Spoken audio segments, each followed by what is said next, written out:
So last week, we began discussing this idea of healing. Healing from pain, healing from emotional pain, healing from mental pain. And we went through various thoughts. On this idea of healing.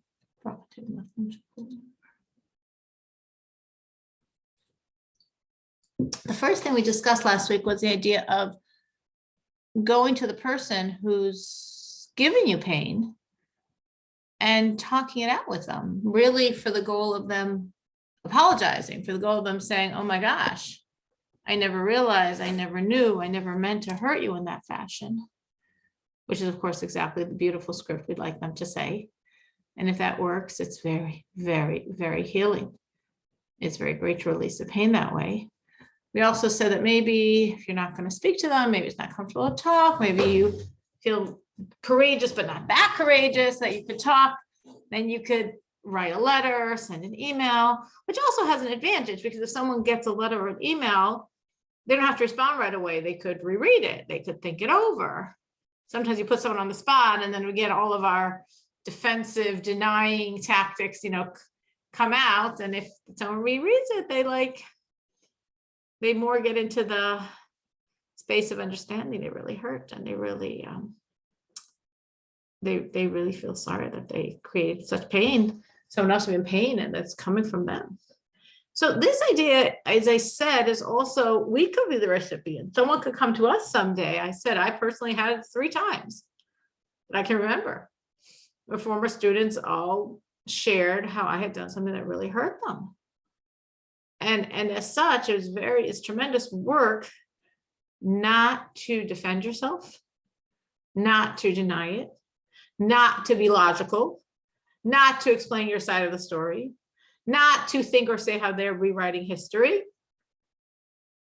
That's not what they're coming to. They're coming to for you to apologize. So has anyone else been in that position? The position I was in at least 3 times, where people have come to them and said, you really hurt me yesterday or 5 years ago or 25 years ago. Becca, who's muted, she could write, she can't talk.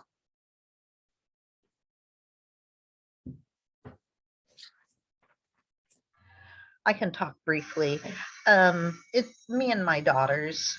We have had our things, and my youngest daughter was the first one that came to me and said, this was not good. This was not good. And it really hurt me and everything. And,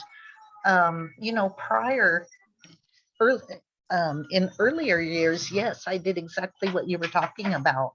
I would defend myself. I'd say, well, this was going on and that was going on and this and that and blah, blah, blah, all the stuff, everybody's heard it before.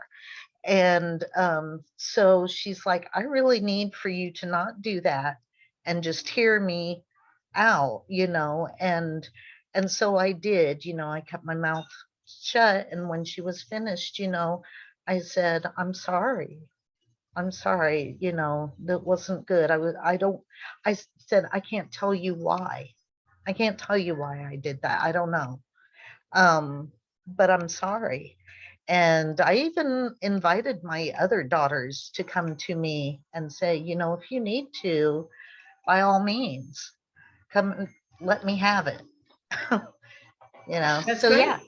That's great. That's great. You not only heard it and accepted it and did the right thing, but you reached out to other children that potentially could be in the same pain. And you said, it might be healing just to talk to me about it, just so I could apologize. That's very powerful. That's very, very powerful. And it's interesting how Becca's saying that she went on her own journey, because the first time her daughter tried to share this with her, she went into the normal defensiveness denying stage, which is human nature. And we have generally lots of ways to defend ourselves and deny what happened. I mean, very often, and depending on what the person's saying, there could be a lot of defenses and denials, but that's not going to really help anyone. That's not really the point. That's not why the person's coming to you. So Becca got older. As she got older, she got a bit wiser. And she's like, they're not coming to hear why I did it. That's not why they're coming. They're not coming to why. They're coming for me to apologize. And she graciously did. And that I hope was very, very healing for your daughter and for the relationship. Anyone else has gone through that experience where someone's come to them?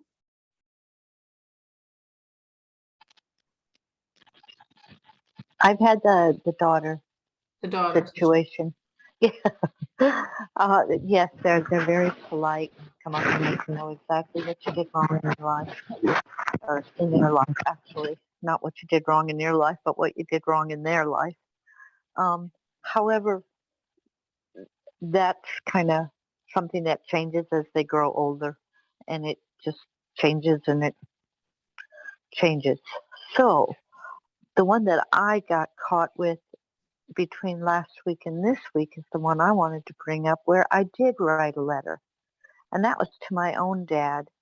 And that was very nice, very wonderful for me. I opened up and told him everything that I needed to tell him, and I explained to him. I spoke to him in the letter as though he were right in front of me, and that I wasn't asking for any forgiveness or anything. I was giving forgiveness, but I did tell him that, it had left some scars on my emotions. That's how I kind of left that one. But it brought that one up. And the other one that it brought up was I was at work one time and I was asked to favor an employee, and I was in HR. I was asked to favor an employee and change a rule. And I looked at the person and I said, well, before I can do that for you, I would have to go and change the rule for somebody else, because I can't change the rule for you and not correct what I just did less than 10 days ago. And they kind of told me, they were pulling rank on me. And I said, excuse me, but I just explained to you, it's not my moral standing. I would not think that that's correct to do this for one person and not for another person. I would be more than happy to, do what you want me to do, but but I can't do it without changing the rule for the other person. And for some reason, holding my ground, I did take the heat, whatever it was, for it, but I felt kind of stable in my moral standing that that was not the proper thing to do, regardless of who is who or what position you hold or what position I hold. I mean, yes, it did have to do with my position because that's what I do. I administer health benefits and what have you according to the rules of the job. So it was kind of, those two things came up during the week. And then I'm going to jump back to the one with my dad. I didn't realize it took me another many tens of years later that in talking to my dad and passing that forgiveness and having that letter written, and I wrote all over it that it was, private, private, private. Well, what happens? My mom opened it. She read it. My brothers and sisters read it too. And then my father probably got around to getting a copy of the letter. But my mother, in this last week, all of a sudden it dawned on me that it would also have affected my mother in a different way. But I didn't realize that sometimes when you are working on healing a situation with somebody, that without even knowing it until you listen to Rebecca here, that it also affected another very close person without even knowing it. And my mom is gone, so I can't really go back there, but it healed a very big part between my mom and I over this last week. And I'm really grateful for that. And I thank you. Thank God. That's beautiful. That is beautiful. And that's amazing how there could be that like retroactive healing. You think, well, she's gone. How could there be healing? But that's not true. And that's really special. Thank you. Thank you for sharing that. That's really special. We should all have that gift. Sometimes it happens earlier, sometimes it happens later.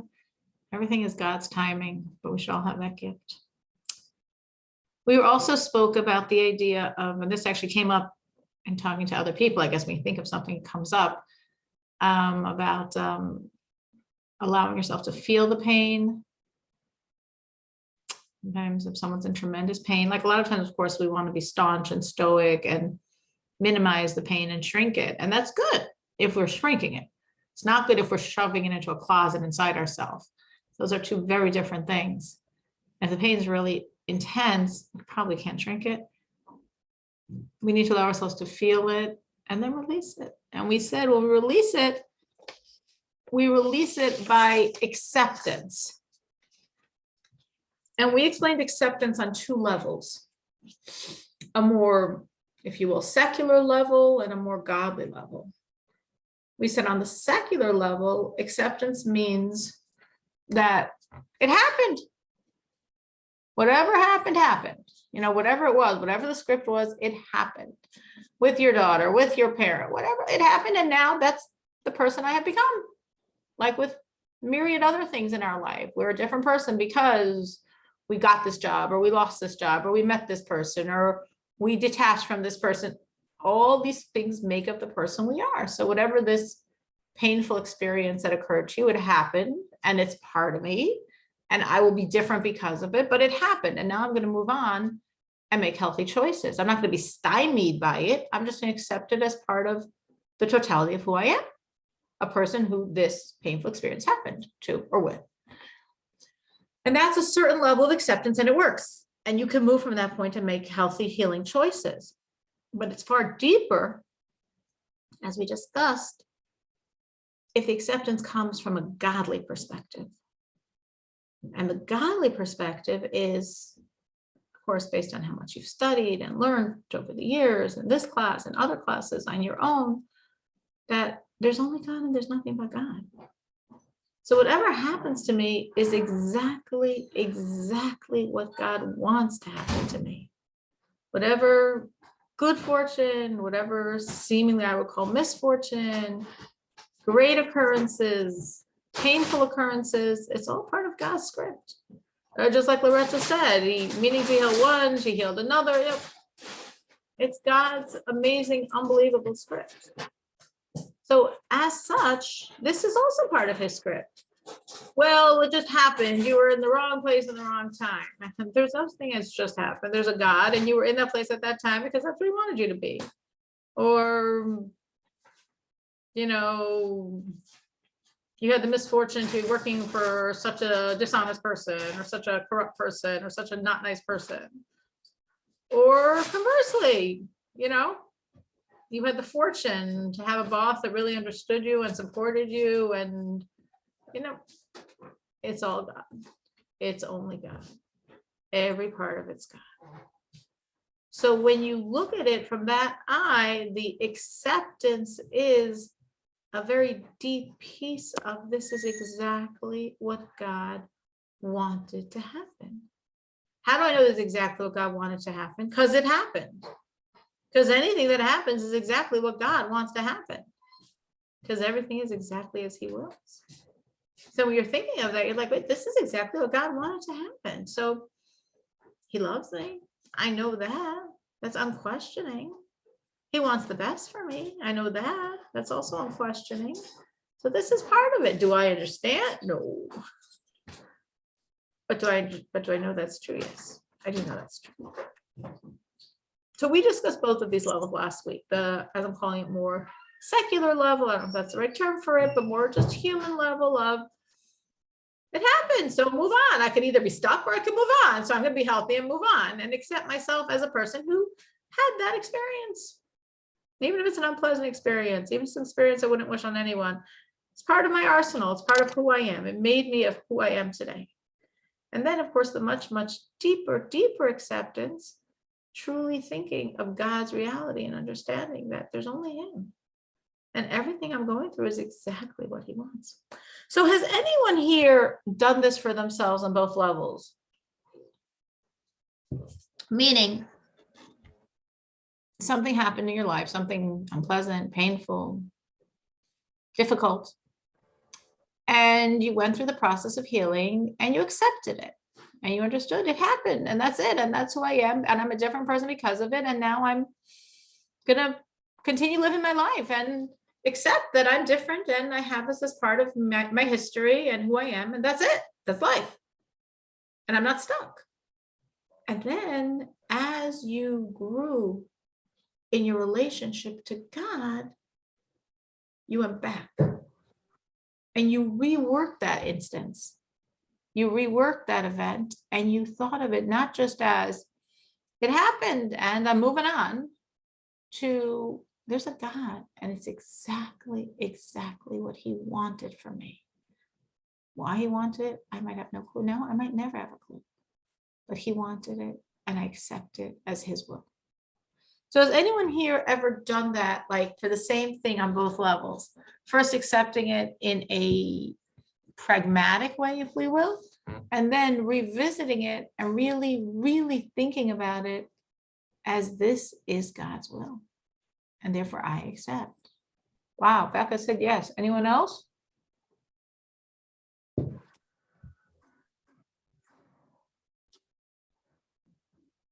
Anyone else has gone through that? Actually, I'm going through it right now. Okay. I've went through it before and different things and different levels. And every time I go through it, it changes.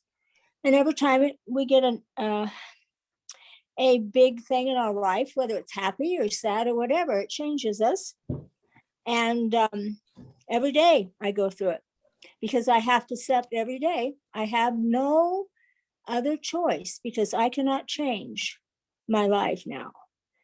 And I have to learn to realize, or I know, let me put this, not realize, I know that Hashem is good and kind, and he gave Jack and I 45 years of the most wonderful marriage anybody could have ever had. And I have to accept that at first I started feeling sorry for myself. That didn't last long because I stopped and said, how can you feel sorry for yourself when these other women have lost their husbands and they've never had the life that you had? You had a perfect life. You have no right to feel sorry. You got to pick yourself up and be happy every day. And of course I cry and I'm sad, but it's amazing. It changes every day. Does it change every day because each time when you rethink it, you go deeper in terms of your acceptance of this as God? Is that what it changes? I've always accepted it as God because he created us, he made us, he's in charge. Our life is from him. So it's always from him. The hard things I have to accept is like when bad things happen, when I'm in the middle of connecting with God and Jack and everything, and then something turns upside down, maybe an animal gets hurt or, somebody calls and they're in a worse situation than I. So, that's the changes that happen every day. I have no problem with accepting that God gave it to me because he gives us everything. So you're saying every day you rework it, not reworking, coming to a deeper and deeper acceptance and awareness of it being God, but every day taking that paradigm, that awareness that it's all God, and applying it to everything that gets thrown at you that day. Yep. Everything, the good and the bad. Because some days are just beautiful and some days are really rough. But on the rough days, there's a reason they're rough. And you have to search out the reason. And you might not know the reason. And sometimes, of course, my brain always wants to know the reason. So I totally relate to that. But I also am aware of two things. One, not only am I not privy to the reason often, but maybe it's irrelevant. It's not for me to know the reason. And two, whatever script I fantasize, God never listens to my scripts anyway. I've seen that many, many times. When am I surprised when God doesn't listen to my script? He never listens to my scripts. His script is so much better. So yes, but it's we understand, we don't understand. It's acceptance. And I believe, though you're not saying you're aware of it this way, but I believe as we revisit the same themes again and again and again, we get inside them more and more deeply. I could say for myself, or something going on in my life, every time I think about it, my knee-jerk response is to be very upset and in pain.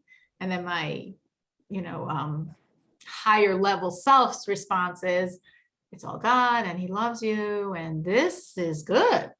This is him. This is his will.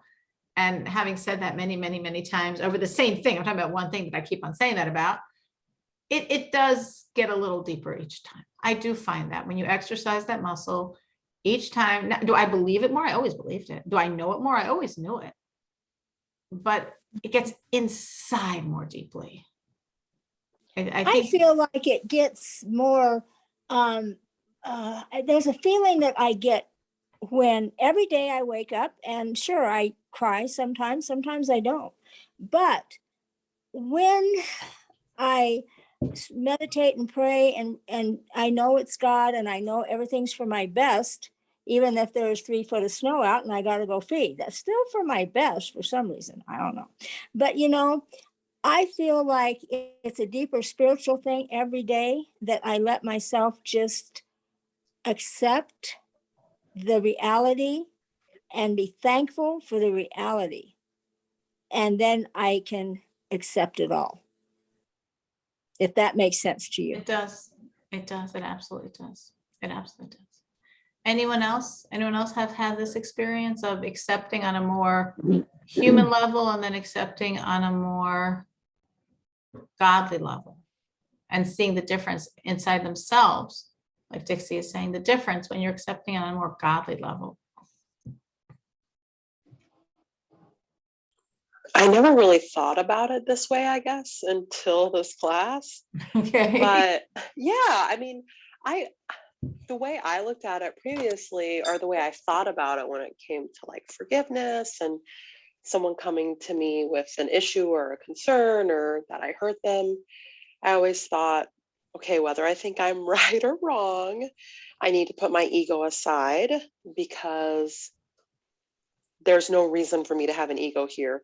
No matter what my intention was, I hurt them. And I know the godly thing to do is apologize and listen and try to move forward with our relationship.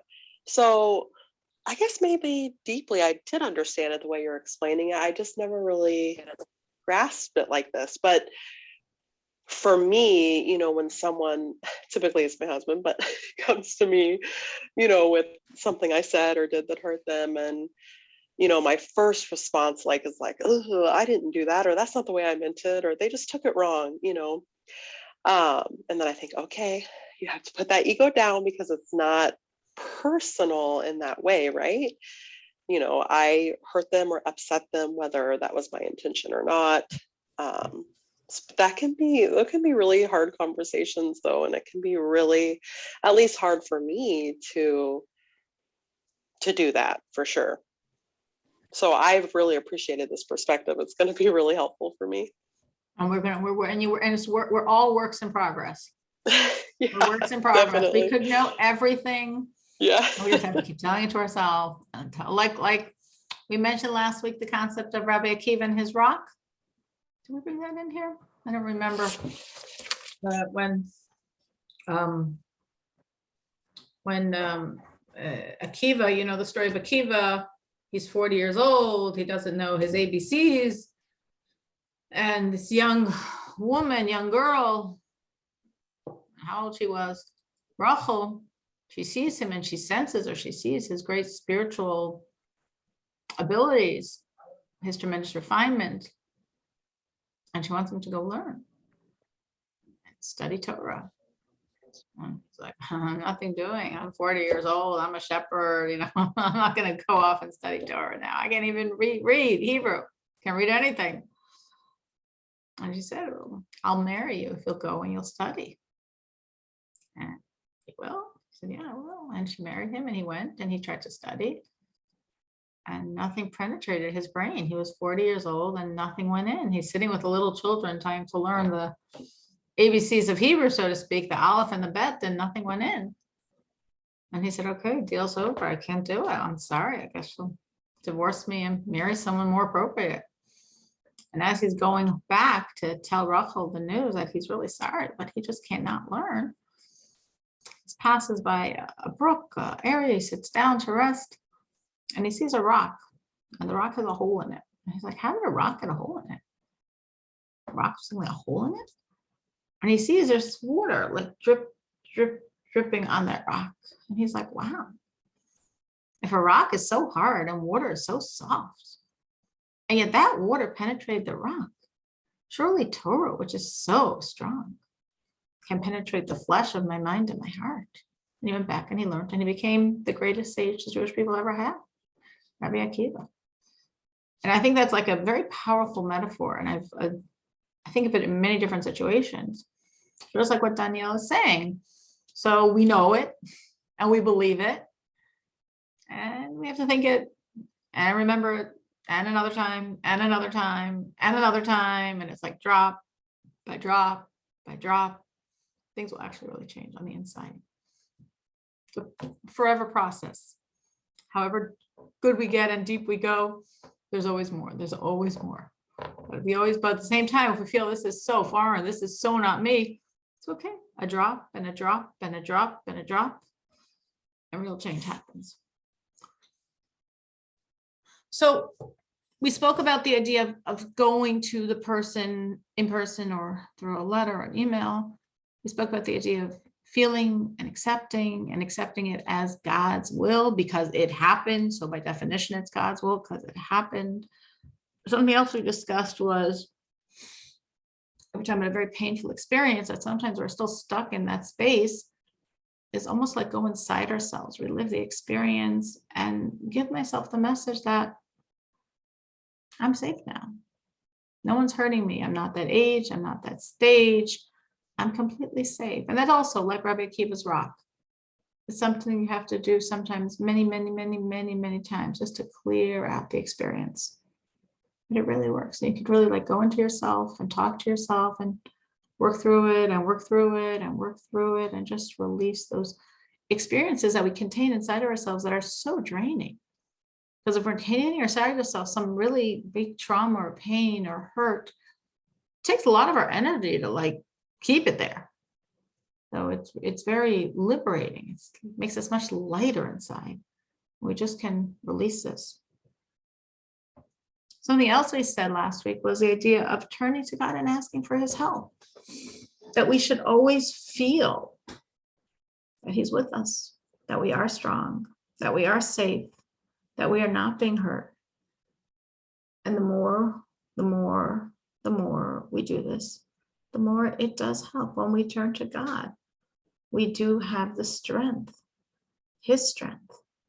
And then we realize that we are safe, we are not alone, we are being taken care of. And the more we feel that, the more the pain can lessen. And again, like the Rabbi Akiva rock, it's not a one-time deal. The only thing here on this list of ideas that really can make a one-time huge difference that I found in working with people is going to someone and getting their apology. That sometimes could be so significant, it could really be the whole issue or a tremendous chunk of it. Most of these other things, you do it and you do the work again and you do the work again and you do the work again. And there's a lot of work we keep doing and doing and doing, because each time it gets a little deeper, each time it gets a little truer, each time it releases a bit more of the pain until we've cleared the whole thing out. And then we spoke, and of course, this was a very strong conversation we had about the idea of forgiving. That forgiving is a very strong technique to releasing pain. And you could really forgive selflessly or selfishly. Meaning selflessly, you could forgive because you don't want another person to be in trouble with God because of you. You don't want another person to get hurt because of you. So they hurt you and you forgive them. But you could also forgive from a very self-oriented perspective, which is, I don't want to be carrying this around for the rest of my life. And until I forgive, I'm carrying it around. I mean, they're suffering too, but I'm carrying it around. I'm burdened. I'm drained. I'm stuck. I don't want to be stuck. So the way to get unstuck is to forgive. And again, forgiveness doesn't mean it was okay. Forgiveness doesn't mean they were right. Forgiveness doesn't mean they weren't wrong. Forgiveness means I don't want to carry this anymore. I want to release this. And until you truly forgive, you still on some level carry it. And we discussed last week different things people have done to help them forgive. I know Becca told us about her journey in forgiving her parents, her father, and really understanding the ways he did help her. And that was a very beautiful way, very beautiful tool Becca used to speak about how she was able to forgive. Anyone else has tools they've used to forgive? Because forgiveness, I think, is a very universal tool that we use to release pain. It's a very powerful tool we use to release pain. And there's many different roads to get to that point of forgiveness. So again, Becca shared with us last week her road with her father, and that was very powerful and very true and works. And I've advised people to do it as well. You know, it's a road that works. Anyone else how have they helped themselves to forgive people?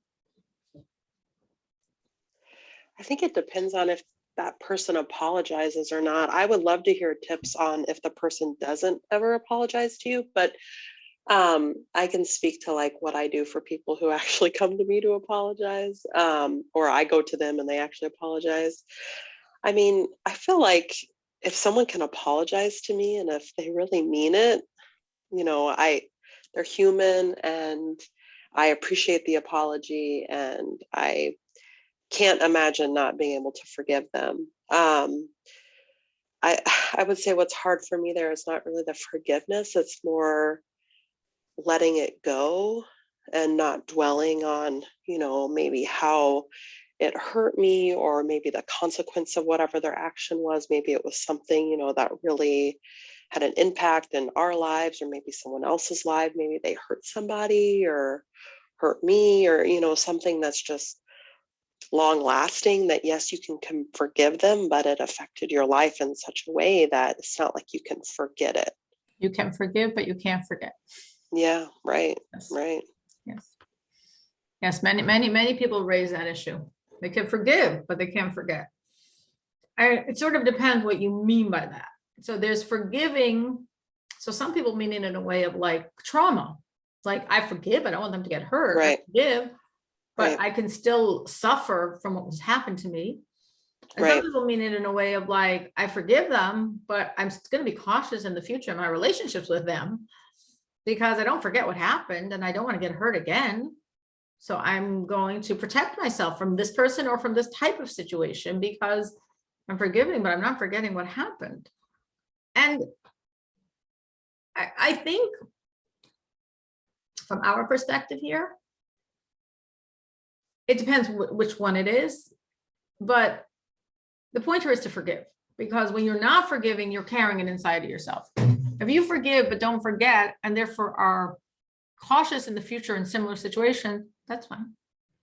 If you forgive and don't forget, and you still feel a lot of pain, then we have to go through some of the other techniques we said, like reliving it and talking it out with yourself, and you know, literally talking to yourself about you're not the child, or whatever it is, just to talk it through. Or as we said, this idea of turning to Hashem, turning to God, that he should give you the support. Or as we were saying, as Dixie was talking about herself, accepting it, that it comes from Hashem and it's all his will. Any of those techniques is to work through your own pain, trauma, for the residual impact.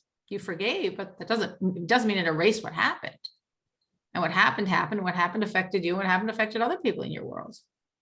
But that still doesn't take away that you forgave. And that forgiving is very, very important. I think a really powerful tool, and we've discussed this in other classes, for forgiveness is compassion. Compassion of really, really thinking, wow, for this person, for any person to behave this way, imagine what they're going through. Imagine how much pain they must be in to treat someone else like that. I just feel bad for them. I feel bad for the space they're stuck in, which thank God I'm not in that space, but boy, are they in that space. And that compassion is a very, very powerful tool to create forgiveness. Something else that helps people create forgiveness is thinking what they gained from the situation. Meaning it was a hard situation. It was an unpleasant situation. It was a situation they didn't want. It's a situation they're glad is over, but they gained things from that situation as well. They see how they gained, they see how they changed, they see how they grew, they see how they became the person they needed to be. So sometimes when you put in perspective all the gains you have in that situation, it's easier to forgive the person who was a catalyst for it. Becca? Yeah, I think I was just gonna say something a little bit similar. So can you turn that down a little, hon, please? I was just going to say that what has helped me as far as like, I mean, it helps me knowing that I've done some of the things that people have done to me. So it kind of equalizes things for me in that way. But when somebody has done me wrong and I didn't do them wrong, okay, so what has helped me in that situation sometimes is the saying, what doesn't kill you makes you stronger, meaning that, okay, because of this situation, I now have a clearer understanding of this. I now see where I need to be stronger, or I need to be a little wiser, or think, so I can be grateful for that situation in that way. And that has really released my anger or hurt over that situation. It's like, okay, they actually did me a favor, so now I'm, stronger for this. And am I going to be cautious with them from now on? Yeah, probably. But I'm not angry at them anymore. I know what I need to do, how I need to solve that problem in the future. So, and like you said, now I can think that it was God. God put that in my life. He allowed that person to do that for a reason. What was I supposed to learn from that? And just put the pieces together. Okay, so I'm done. That was good stuff. That was all very good. Someone else, so we spoke about Becca's idea of forgiving from this point of seeing other parts in the relationship, or the person, doesn't be necessarily a relationship, or the person that's good. Spoke about having compassion for them. Compassion is a very powerful way to forgive in my experience. It's a very powerful tool to mitigate negative emotions toward another person. Spoke about, as we're just saying, the takeaways, the lessons I learned. Not that the person was trying to help me, but through them, I did learn incredibly valuable lessons, or kind of incredibly valuable growth, and putting them in perspective with that. Christelle? I was just going to say, you're saying forgive, and sometimes you can't forget, and being cautious and things. And just a word that comes to my mind is boundaries.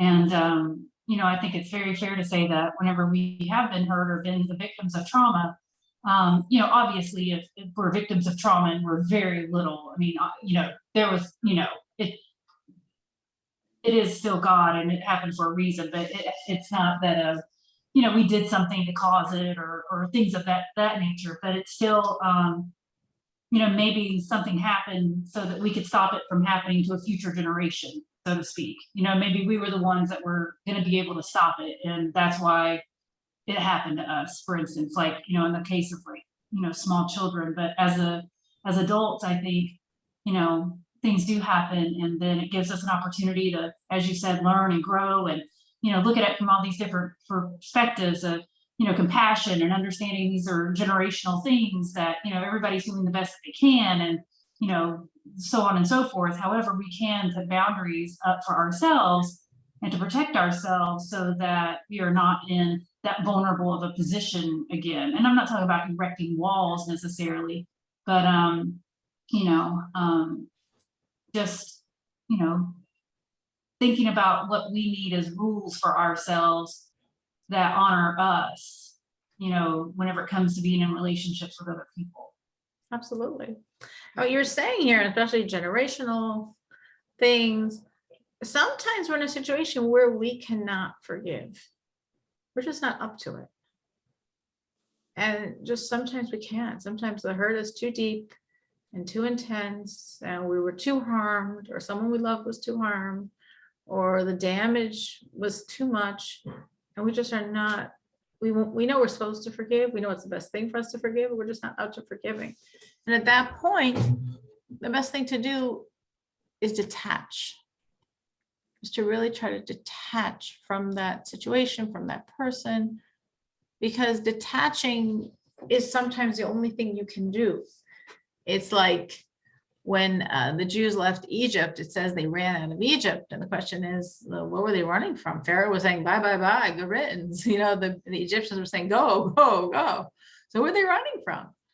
So the Alter Rebbe, the leader of the Chabad Hasidic movement, he explains that they were running from themselves, that they had evil inside of them and they didn't have the tools to deal with it, and they ran from it. And that's really, in essence, what you're doing by detachment. You're saying there's something going on here and I don't have the tools to handle it right now. But I don't want to say stuck in it. So I don't want to say stuck in it. I just need to separate so I don't get hurt. So I'm not vulnerable emotionally. I'm not a target emotionally. I'm not going to continue this pattern or this harm. I'm cutting myself off. I'm not going to feel, I'm not going to get hurt, which isn't an ultimate long-term solution, but it's very good for this moment because it's the only thing I can do. Has anyone here ever done that at some point in their life where they just didn't have the tools to forgive? They weren't able to forgive. They weren't up to forgiving, but they managed to detach, to cut the bonds between them and that other person, and therefore protect themselves. Cyril, Mm-hmm. that one that I spoke of, I was with my father. It went through all of the healing formats that you have presented. Because it started at such a young age, the first thing you can do is just live with. That's it. Just get to the next day. And then you get older and it got to the point where I was further away. I detached myself to the point where I could send a letter. In other words, I was far enough away. I felt safe. But I could still at least, but I had already, I always had, knowing that there's a power higher than myself, always knowing that God was there. I always knew that. But to come to the point where, I just didn't want to have it on me anymore. So I gave the forgiveness. And then through the class last week and what have you, it went even further to get to the point where, oh my goodness, when I gave him that letter, I never really let go of anything. I actually was carrying a physical manifestation with me all that time. So I was carrying it many years.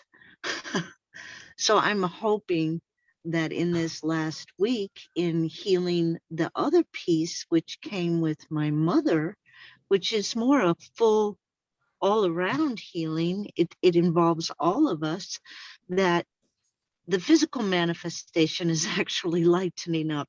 So I think, and I truly believe that God is, touched that. So it's like full term. But I went through all of those little phases with that one. And there were other pieces that are really, too private to really share, but both spiritual and physical. But it was wonderful, and learning how to release when you think of people and what they've done to you, people where you were, I'm changing the subject to people who are mean, who like, who was it, Becca, or that said that you didn't hurt them. No, it was Danielle. You didn't hurt them, but they hurt you.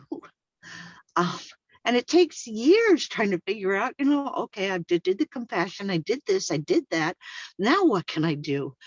Because it's still on my mind all the time. I really don't like this person. I really would like to use the word hate. What do I do? Because it's affecting me, and it comes into my mind, and thoughts go flying by, and it's like, what am I going to do? And then all of a sudden I went into prayer, and I was going, well, gee, how did they offend me? How did they get me?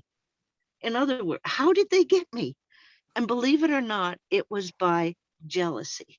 So when I finally committed to being a shared part in the dilemma, when I actually gave myself a part in the dilemma, then I could understand how I got caught. And then I could understand how I got so mad.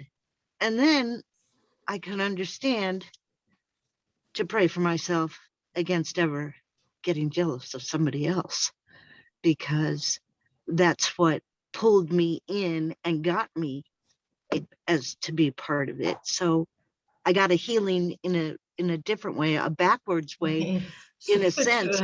Yeah. But you know what? That person I could care less about now, because Great. really it's me that needed the healing. That's very true. Sometimes that is very true. Very, very, very true. You also, in what you said, responded to what I was going to ask, and Loretta already responded, because my follow-up thought was, has anyone just done the detachment, because that's what the only thing they were capable of doing, and then revisited it and came back stronger and was able to forgive. And Loretta, before I asked, already said that, yes, she went this whole road, and she did the detachment and she did the forgiveness. And it was also beautiful how she was saying, on her own, without hearing any of this, she incorporated all of these techniques. And again, depending on how deep was the hurt, yes, you could use all of them. You could all use all of them multiple times until there's that final release. And like, you don't even know which was the best one, which was the real one. It's sort of like myself with my Beryl, my 8-year-old with Down syndrome. And thank God he's very high functioning. And people say, oh, was it this, at this? I'm like, I got no clue. I do this for him, and I do this for him, and I do this for him, and I do this for him, and I do everything. I don't, which is the factor that, I don't know. I just keep doing. So sometimes the same thing here, where you're going to use so many, you're going to pull on so many different tools. And when the release really does come, what do you credit? It's the whole composition. I think what Loretta said now is also very powerful. That's sometimes understanding who's the real problem. But I want to make a big but on that. And sometimes when someone gets hurt, they blame themselves. And forgiveness, just as we need to forgive other people, and we forgive people, we have compassion, or as Becca said, we think of the good in them or in the relationship, or as I said, maybe we think of what we've gained from what they did, even though they weren't trying to help us, but there was a lot of growth from it. And that makes it easier to forgive, or we just forgive because we want to get past this. We forgive. We also have to forgive ourselves, because sometimes part of our pain is a feeling that I participated in the process. And if someone hurt you, you didn't participate. You were hurt. And it's really important to release that thought that you were at fault at all. You triggered the other person. You were in the wrong place at the wrong time. You did nothing wrong. You do not have any fault.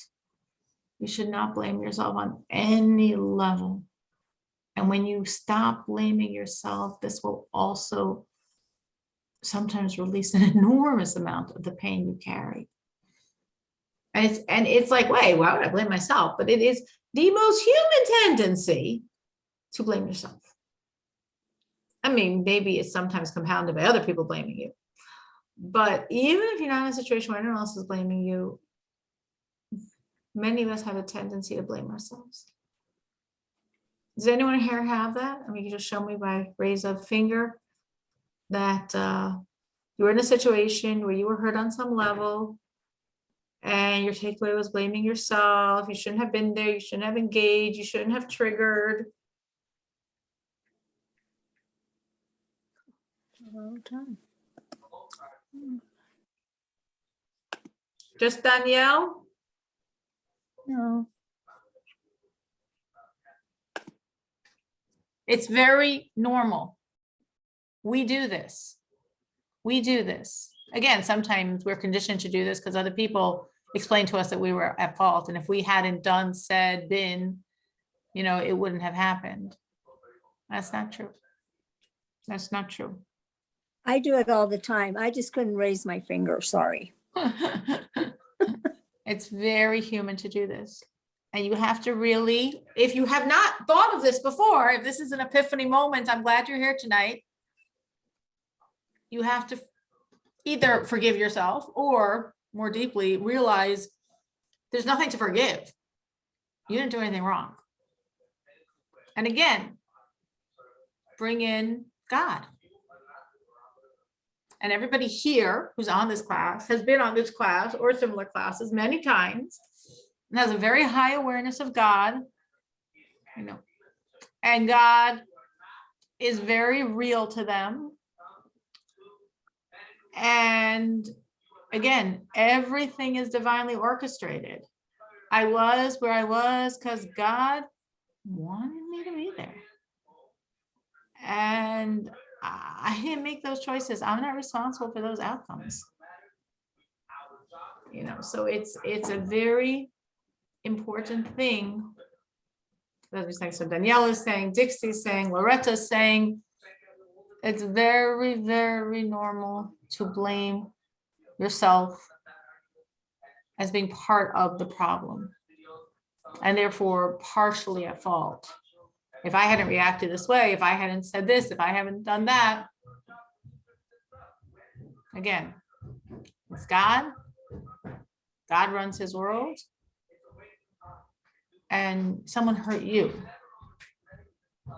You're not at fault for someone hurting you. And to just really drop that self-blame. That's beautiful. I'll read what Loretta wrote. So beautiful. If God can forgive me, then I should be able to forgive me. I know there's nothing to forgive. You didn't do anything wrong, but there's anything to forgive. Just 1 second.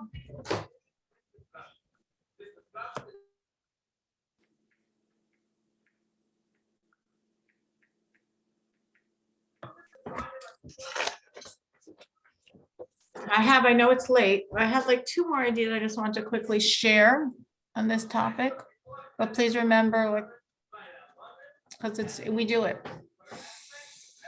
We're sometimes so good at self-sabotage and we just have to I didn't do anything wrong. There's nothing to forgive. Or if there is, I forgive me, but I didn't do anything wrong. Sometimes something else that helps people is putting things in perspective. Meaning I went through this painful episode, encounter, year, situation, job, relationship, whatever, but I'm not in that space now. I'm a good person. I'm healthy. I'm successful. I'm doing well. Whatever happened helped contribute to who I am. But I'm not stuck in that space. I'm in a good space. And that incident, that relationship, that issue, it's a part of me. It's a part of who I am in a positive way. Because I'm a stronger person because of it. As more than one person said tonight, I'm a stronger person because of it. I'm a better person because of it. I'm a wiser person because of it. I have better boundaries because of it, as Christelle said.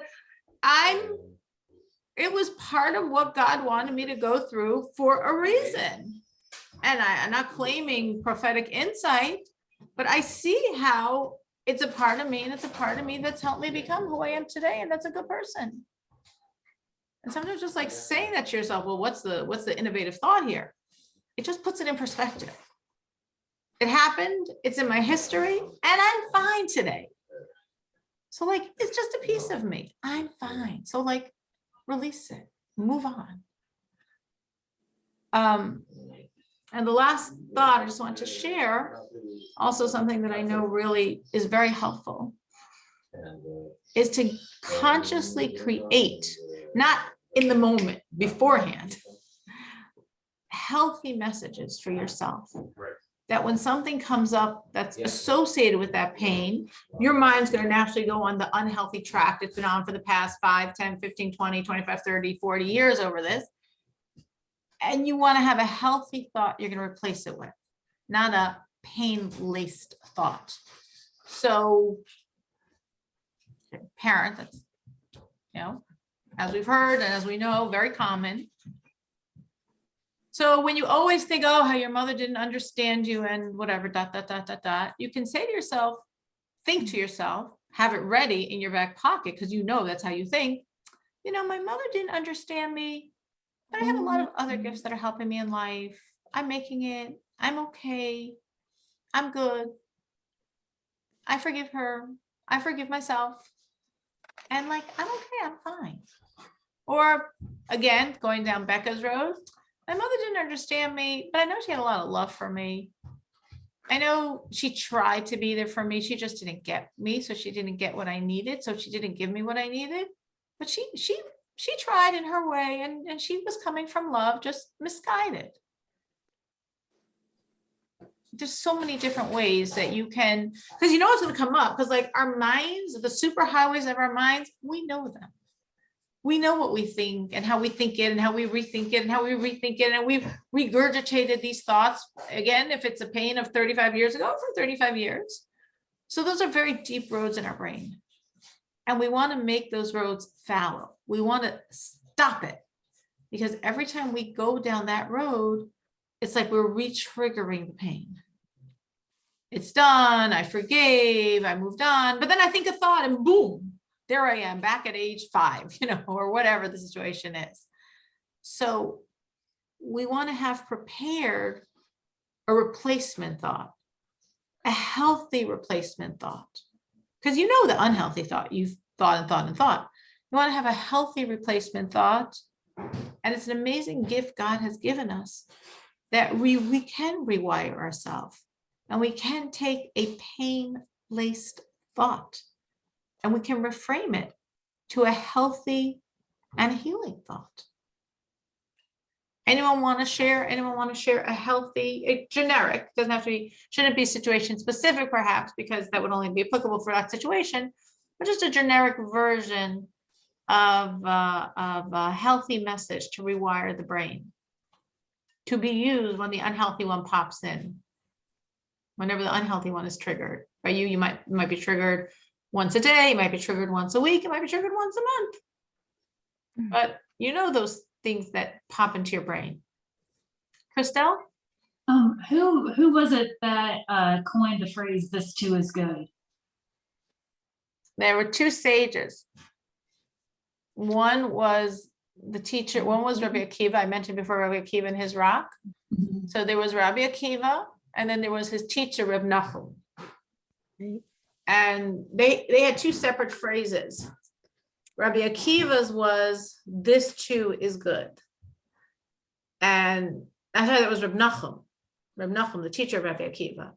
His phrase was, "this too is for the good." And Rabbi Akiva had a different phrase. He said, "Kol man David Rahman Latava Avdin." All that God does is for the good. in the English, it doesn't translate well enough to explain the discrimination. There's actually a difference in what they're saying. Reb Nachum is looking at the situation and saying, this is good. This is good. This is God. This is good. And Rabbi Akiva is saying, it might not feel very good, but it's for the good. Like the story behind each one, to understand the difference. You can understand more difference if you understand the background. So Rabbi Akiva, who was a student of Reb Nachum, who we mentioned before with the rock. So Rabbi Akiva was once in a situation where he was traveling and he had a donkey to travel with, a candle to learn at night, because once it got dark, you can't learn Torah anymore, and a rooster to wake up the next morning. And he went into a town and nobody would let him sleep there for the night, which was crazy. So he had to sleep in the field. And then some animal ate his donkey and some animal ate his rooster, and the wind blew out his candle.